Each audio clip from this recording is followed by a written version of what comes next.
ભગવાનનું રૂપ એ મારા ગુરુ છે. બંદહુ ગુરુ નર રૂપ હરિ. મારા ગુરુ હરિનું રૂપ છે. સાચો શિષ્ય કદી ગુરુને નામથી ન બોલાવે. પત્ની કોઈ પતિને નામથી ન બોલાવે. ભક્ત પણ ભગવાનને જેનું નામ જપતો હોય એ નામથી એને યાદ ન કરે, સ્મરણ કરે. એ મનથી ઈશ્વરને પૂજો, મનથી ઈશ્વરને ભજો. જેનું મન લાગી જાય ભગવાનમાં એનો બેડો પાર થઈ જાય. બાકી માળા કરીએ, મંદિરોમાં જઈએ, તીર્થોમાં જઈએ, સારું છે, પણ જ્યાં સુધી મન નહીં લાગે. એટલે આપણા ગઈઢો કે મનથી કામ કરે ને ભાઈ, શું કામ આમ કરે છે? મનથી કરે ને ઢોળફોડ શું કામ કરે છે? મનથી કરે. મન વગરનો માણસ કોઈ કામ કરે, સેવા ન કરી શકે. કોઈ મનથી આપે નહીં તો એ ઉગે પણ નહીં. ઉપરથી આપે, મન ન હોય, આપણે કોઈની પાસે લેવા જઈએ પછી શરમનો માર્યો આપે, પણ મનથી ના આપે તો એ કામ સિદ્ધ ન થાય. એટલે મનને ભગવાનમાં લગાડવાનું છે. અને મન પહેલે માતા પિતા, પછી ગુરુ. માતા પિતાએ આપણને જન્મ આપ્યો, પાળા પોષ્યા, એ આપણા માટે ભગવાન છે. પણ એ સંસાર સુધી છે, એટલે શરીરથી એની સેવા કરો, પણ મનથી ગુરુ નહીં. ગુરુ જોશે, અને ગુરુ એ મન સુધી પહોંચાડે છે. મન એ ભગવાન સુધી જ લઈ જાય છે. એટલા માટે ગુરુના ચરણમાં પ્રણામ કર્યા. પછી આ કળયુગમાં સંતોના નામથી અસલી અસંતોને, ભક્તોને, અભક્તોને, જે ઈશ્વરને માને છે, જે નથી માનતા, બધા એને પ્રણામ કર્યા. પછી જ્યાં ભગવાન પ્રગટ્યા છે અયોધ્યાને પ્રણામ કર્યા. બંદહુ અવધન પુરી અતિ પાવની, સરજુ સરી કલી અરુષન સાવની. અયોધ્યા ધામને પ્રણામ કર્યા. આપણા ભારતનું નાક છે અયોધ્યા. આ દેશનું મુખ્ય સ્થાન છે અયોધ્યા. ભગવાન રામની જન્મભૂમિ છે અયોધ્યા, જ્યાં ભગવાન પ્રગટ થયા. 11,000 વર્ષ સુધી અયોધ્યામાં રાજ કર્યું. રામના રાજ્યમાં મા બાપ પહેલા છોકરાઓ નહોતા મળતા, એવું રામ રાજ્ય. બધાને ન્યાય મળે. પશુ પક્ષીને, કૂતરાઓ જાતા ન્યાય લેવા, પશુ પક્ષીઓ જાતા, બધાને ન્યાય આપતા, અને બધા સાથે ન્યાય કરતા. ન્યાય નહીં. રાત્રે ભગવાન રામ વેશ બદલીને જાય કે મારા દેશમાં કોઈ દુઃખી તો નથી, મારા શહેરમાં, મારા નગરમાં, મારા રાજ્યમાં કોઈ લડાઈ ઝઘડા તો નથી કરતા, મારા રાજ્યમાં કોઈ બહેન દીકરીને હેરાન તો નથી કરતા, મારા રાજ્યમાં મારે માટે લોકો શું બોલે છે? જેની હું રાત દિવસ સેવા કરું છું એ મારા માટે શું બોલે છે? તો પડોશી વાત કરતો હતો.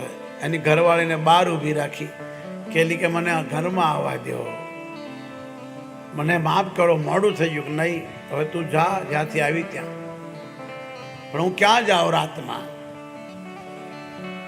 મારા ગામમાં કોઈ સાધન નહીં, ચાલીને આવવું પડે. મારા પિયરથી હું ચાલીને આવી, મોડું થઈ ગયું. તો એ બોલ્યો, હું રામ નથી કે તને રાખો. રામે સીતાને રાખ્યા.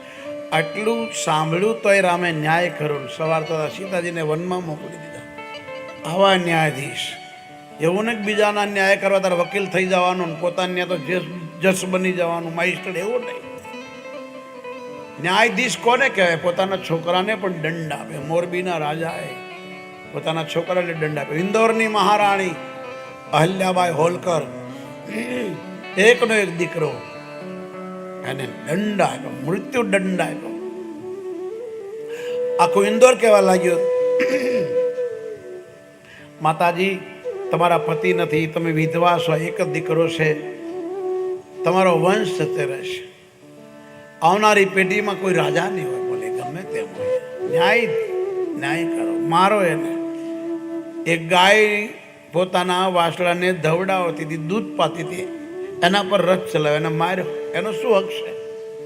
કાં તો વાસળાને જીવતો કરી દે, કાંઈ દંડ આપો. અને અહલ્યાબાએ પોતાના દીકરાને દંડ આપ્યો. આને કહેવાય ન્યાયાધીશ, આને કહેવાય મેજિસ્ટ્રેટ, આને કહેવાય કલેક્ટર, આને કહેવાય પ્રધાનમંત્રી, આને કહેવાય રાજા. રાજા બધા સાથે ન્યાય હરખો કરે.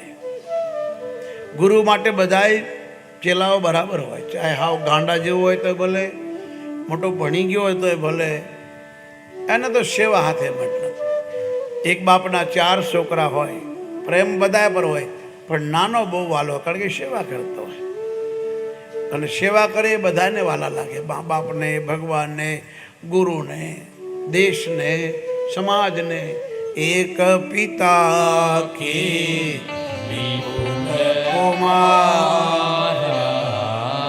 સેવા કરે સો લાગે પ્યારા.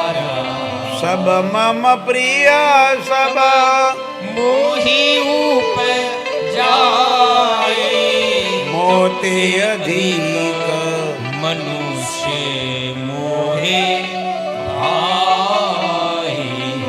આ ભગવાન બોલ્યા છે, નારદ, એક પિતાના 4 છોકરા હોય, પણ જે સેવા કરતો એ વાલો લાગે. અને આ જગતમાં બધાયનો પિતા હું છું. જળ ચેતન બધા મારા બનાવેલા છે, પણ મનુષ્ય મને બહુ વાલો છે. કેમ?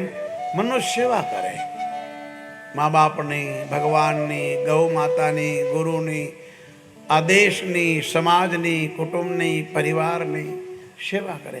આપણે બધા સેવા જ કરીએ છીએ. એ તો કેસ ક્યાં ગયો તો, કામે ગયો તો, નહીં નહીં, સેવા જ. અહીં સેવા જ થાય. સેવાથી આ સંસાર ચાલે છે. આ કથામાં બેઠા છો એવી સેવા છે. તમે ન હોય તો કથા કોને સંભળાવીએ? શ્રોતા મહાન છે, વક્તા નહીં. કહેનારો મહાન નથી, સાંભળનારા મહાન છે. તમે કોઈ ન તો કથા કોને કહેવી? એટલે જ મોડા આવ્યા ને 3 વાગે કથા ચાલુ થાય. પણ કોઈ આવે ત્યારે ને, તમે આવ્યા એટલે અમે આવ્યા. કથાનો નિયમ છે 9 થી 12, 3 થી 6. પહેલાના જમાનામાં આપણા વડીલો અભણ હતા, પણ સમયને બહુ માનતા. પહેલા 2 ટાઈમ જ કથા થતી. મારા ગુરુદેવ ડોંગરીજી બાપાએ 60 વર્ષ કથા કરી. 60 વર્ષ 2 ટાઈમ. એક ટાઈમની કથા હોય જ નહીં. પણ હવે લોકો પાસે ટાઈમ નથી, એટલે કથાકારો શું કરે? સામે સાંભળનારા હોવા જોઈએ ને. માળા એકલા થાય, યાત્રા એકલા થાય, ભજન એકલા થાય, ધ્યાન એકલા થાય, એકલા ખવાય, એકલા મંદિરે જવાય, પણ કથા એકલા નથી થતી. તમે ઘરે કરવા બેજો, ઊંઘ આવશે, આળા આવશે.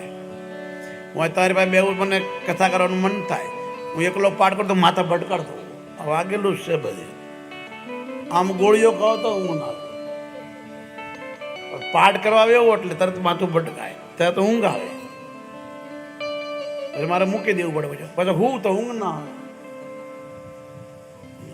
અને અહીં તમે ગમે એટલા બેસાડ્યો, તમે બેઠા છો એટલે ઊંઘ નહીં આવે. અને તમને આવે પાછી પાછામાં કેટલા હોઈ જાય બોલો. તમે પાછા ટટકારો, લાંબુ ખેંચો. બાજુવાળા કે શું કરતો કે ધ્યાન કરતો હતો. ધ્યાન કરતો હતો, પાછા એ સુપાવે. મનને ખબર છે શું કરતો. તો આ મનનો ભેળ છે સાહેબ. ભગવાનના ચરણમાં પ્રણામ કર્યા તુલસીદાસજી મહારાજે, અયોધ્યાને પ્રણામ કર્યા, સરજુ માતાને પ્રણામ કર્યા. પૂર્વ દિશામાં સૂર્યનારાયણ ઉગે, અંધારોનો નાશ થાય, એમ પૂર્વ દિશામાં કૌશલ્યા. પહેલા માની વરના ગયા, બંધ હો કૌશલ્યાદિશી પ્રાસી જાકી કીર્તિ સકલ જગ માસી. પૂર્વ દિશા સૂર્ય આપે, એમ કૌશલ્ય આપણને રામ આપ્યું. રામ એટલે સૂર્ય, સૂર્યવંશમાં પ્રગટ થયા. સૂર્ય એટલે તેજ, સૂર્ય એટલે અંધકારનો નાશ કરનાર. જ્ઞાન, જ્ઞાન એટલે ઉદારતા. ઉદારતાનો અર્થ એટલે મન. મન સારું હોય તો બધું સારું છે. નથી કહેતા મારા મનથી ઉતરી ગયો. હવે તો હું કહું ને, હવે તો મારા મનથી ઉતરી ગયા. પછી ઉપર ઉપર પ્રેમ કરે, પણ એકવાર મનમાંથી નીકળી ગયા પછી બેસાડવું